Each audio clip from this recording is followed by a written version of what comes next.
पाठ 13 बूढ़ी काकी। आज तो यहाँ से घर जाकर मैं दादी माँ से कहानी ही सुनूंगा। हर्षित, सुनूंगा मैं भी। तुम्हें पता है, दादी मेरे लिए जब खाना बनाती है ना, तो मजा आ जाता है। इतनी स्वादिष्ट तरकारी, क्या बताऊं। हर्षित, मेरी दादी सलाद और भरमा पराठा बहुत अच्छा बनाती है। कनव, तो आज तुम मेरे घर चलो। कल हम तुम्हारे घर एक साथ खाना खाएंगे। तब तो मजा आ जाएगा। मेरी दादी बहुत प्यारी है। कनव, मेरी दादी बहुत प्यारी और समझदार है। कहानी भी दादी की तरह है। बुढ़ापा बहुधा बचपन का पुनरागमन हुआ करता है। बूढ़ी काकी में जिह्वा स्वाद के सिवा और कोई चेष्टा शेष न थी और न अपने कष्टों की ओर आकर्षित करने का रोने के अतिरिक्त कोई दूसरा सहारा ही। समस्त इंद्रियां, नेत्र, हाथ और पैर जवाब दे चुके थे। पृथ्वी पर पड़ी रहती और घर वाले कोई बात उनकी इच्छा के प्रतिकूल करते। भोजन का समय टल जाता, बाजार से कोई वस्तु आती और उन्हें ना मिलती तो वे रोने लगती थी। उनका रोना सिसकना साधारण रोना न था। वे गला फाड़ फाड़ कर रोती थी। उनके पतिदेव को स्वर्ग सिधारे कलांतर हो चुका था। बेटा तरुण भी चल बसा था। अब एक भतीजे के सिवाय और कोई न था। उस भतीजे के नाम उन्होंने अपनी सारी संपत्ति लिख दी थी। भतीजे ने संपत्ति लिखवाते समय तो खूब लंबे चौड़े वादे किए, परंतु वे सब वादे केवल कुली डिपो के दलालों के दिखाए हुए सब्ज बाग थे। यद्यपि उस संपत्ति की वार्षिक आय 150-200 रुपए से कम न थी, तथापि बूढ़ी काकी को पेट भर भोजन भी कठिनाई से मिलता था। इसमें उनके भतीजे पंडित बुद्धिराम का अपराध था अथवा उनकी अर्धांगिनी श्रीमती रूपा का। इसका निर्णय करना सहज नहीं। लड़कों को बुढ़ों से स्वाभाविक विद्वेष होता ही है, और फिर जब माता पिता का यह रंग देखते तो बूढ़ी काकी को और भी सताया करते। कोई चुटकी काटकर भागता, कोई उन पर पानी की कुल्ली कर देता। काकी चीख मार कर रोती, परंतु यह बात प्रसिद्ध थी कि वह केवल खाने के लिए रोती हैं। अतएव उनके संताप और अंतर्नाद पर कोई ध्यान नहीं देता था। संपूर्ण परिवार में यदि काकी से किसी को अनुराग था तो वह बुद्धिराम की छोटी लड़की लाडली थी। रात का समय था। बुद्धिराम के द्वार पर शहनाई बज रही थी और गांव के बच्चों का झुंड विस्मयपूर्ण नेत्रों से गाने का रसास्वादन कर रहा था। आज बुद्धिराम के बड़े लड़के सुखराम का तिलक आया है। यह उसका उत्सव है। घर के भीतर स्त्रियां गा रही थीं और रूपा मेहमानों के लिए भोजन प्रबंध में व्यस्त थी। भट्टियों पर कड़ाह चढ़े थे। एक में पूड़ियां कचौड़ियां निकल रही थीं, तो दूसरे में अन्य पकवान बनते थे। एक बड़े हंडे में मसालेदार तरकारी पक रही थी। घी और मसाले की क्षुधावर्धक सुगंध चारों ओर फैली हुई थी। बूढ़ी काकी अपनी कोठरी में शोकमय विचारक की भांति बैठी हुई थी। वह स्वाद मिश्रित सुगंध उन्हें बेचैन कर रही थी। आह, कैसी सुगंध है! अब मुझे कौन पूछता है? जब रोटियों के लाले पड़ रहे हैं, तब ऐसे भाग्य कहाँ कि भरपेट पूड़ियां मिले। यह विचार कर उन्हें रोना आया। कलेजे में हुक सी उठने लगी, परंतु रूपा के भय से उन्होंने फिर मौन धारण कर लिया। बूढ़ी काकी देर तक इन्हीं दुखदायक विचारों में डूबी रहीं। घी और मसालों की सुगंध रह रह कर मन को आपे से बाहर किए देती थी। मुंह में पानी भर भर आता था। पूड़ियों का स्मरण करके हृदय में गुदगुदी होने लगती थी। बूढ़ी काकी की कल्पना में पूड़ियों की तस्वीर नाचने लगी। खूब लाल लाल, फूली फूली, नरम नरम होंगी। कचौड़ियों में अजवाइन और इलायची की महक आ रही होगी। एक पूरी मिलती तो जरा हाथ में लेकर देखती। क्यों ना मैं चलकर कड़ाही के सामने ही बैठूं। पूड़ियां छन छन कर तैरती होंगी। कड़ाही से गरम गरम निकलकर थाल में रखी जाती होंगी। फूल हम घर में भी सूंघ सकते हैं, परंतु वाटिका में कुछ और बात होती है। इस प्रकार निर्णय करके बूढ़ी काकी उकड़ू बैठकर हाथ के बल सरकती हुई बड़ी कठिनाई से चौखट से उतरी और धीरे धीरे रेंगती हुई कड़ाही के पास आ बैठी। यहाँ आने पर उन्हें उतना ही धैर्य हुआ जितना भूखे कुत्ते को खाने के सम्मुख बैठने में होता है। रूपा उस समय कार्यभार से उद्विग्न हो रही थी।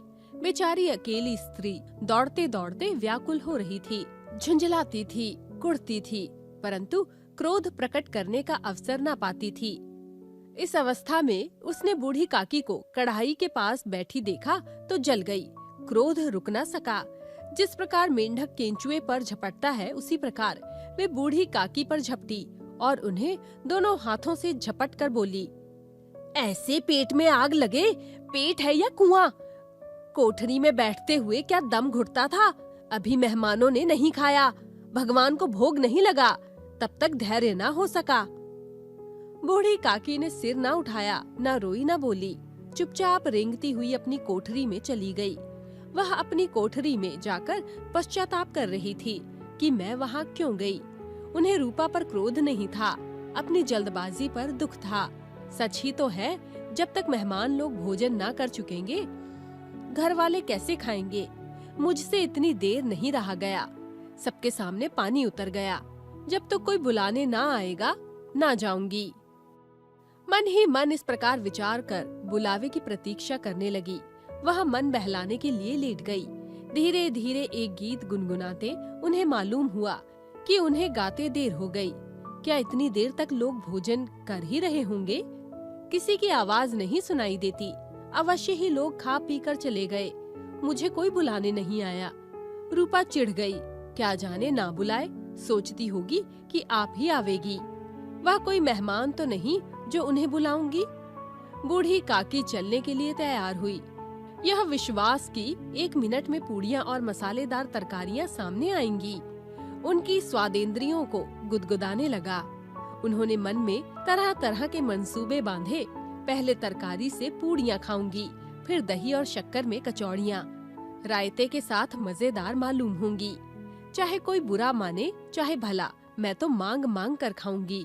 यही ना लोग कहेंगे कि इन्हें विचार नहीं। कहा करे, कितने दिन के बाद पूड़ियाँ मिल रही हैं, तो मुंह जूठा करके थोड़े ही उठ जाऊंगी। वह उकड़ू बैठकर हाथों के बल सरकती हुई आंगन में आई। परंतु हाय दुर्भाग्य, मेहमान मंडली अभी बैठी हुई थी। कोई खाकर उंगलियां चाटता था, कोई तिरछे नेत्रों से देखता कि और लोग अभी खा चुके या नहीं।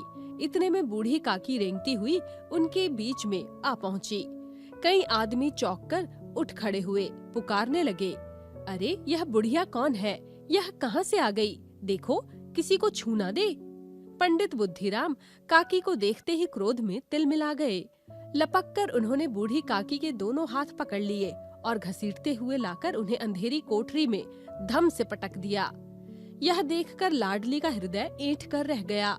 वह झुंझला रही थी कि ये लोग काकी को क्यों बहुत सी पूड़ियाँ नहीं दे देते। क्या मेहमान सबकी सब खा जाएंगे? और यदि काकी मेहमानों से पहले खा लेती तो क्या बिगड़ जाएगा? काकी के पास जाकर उन्हें धैर्य देना चाहती थी, परंतु माता के भय से ना जाती थी। उसने अपने हिस्से की पूड़ियाँ बिल्कुल न खाई थीं, अपनी गुड़िया की पिटारी में बंद कर रखी थीं। वह उन पूड़ियों को काकी के पास ले जाना चाहती थी। रात के 11 बज गए थे। रूपा आंगन में पड़ी सो रही थी। लाडली की आंखों में नींद न आती थी। काकी को पूड़ियाँ खिलाने की खुशी उसे सोने न देती थी। जब विश्वास हो गया कि अम्मा सो रही हैं, तो वह चुपके से उठी, पिटारी उठाई और बूढ़ी काकी की कोठरी की ओर चल दी। आवाज लगाई, काकी उठो, मैं पूड़ियाँ लाई हूँ। काकी ने लाडली की बोली पहचानी, झटपट उठ बैठी, दोनों हाथों से लाडली को टटोला और गोद में बैठा लिया। लाडली ने पूड़ियाँ निकाल कर दी। काकी ने पूछा, क्या तुम्हारी अम्मा ने दी है? लाडली ने कहा, नहीं, ये मेरे हिस्से की है। काकी पूड़ियों पर टूट पड़ी। 5 मिनट में पिटारी खाली हो गई। लाडली ने पूछा, काकी पेट भर गया? जैसे थोड़ी सी वर्षा ठंडक के स्थान पर और भी गर्मी पैदा कर देती है, वैसे ही इन थोड़ी सी पूड़ियों ने काकी की क्षुधा और इच्छा को और उत्तेजित कर दिया था।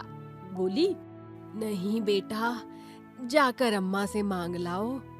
लाडली ने कहा, अम्मा सोती है, जगाऊंगी तो मारेगी। काकी ने पिटारी को फिर टटोला, उसमें कुछ खुरचन गिरे थे। उन्हें निकालकर वे खा गई। बार बार ओंठ चाटती थी, चटकारे भरती थी। हृदय महसूस रहा था कि और पूड़ियाँ कैसे पाऊं। काकी का अधीर मन इच्छा के प्रबल प्रवाह में बह गया। उचित और अनुचित का विचार जाता रहा।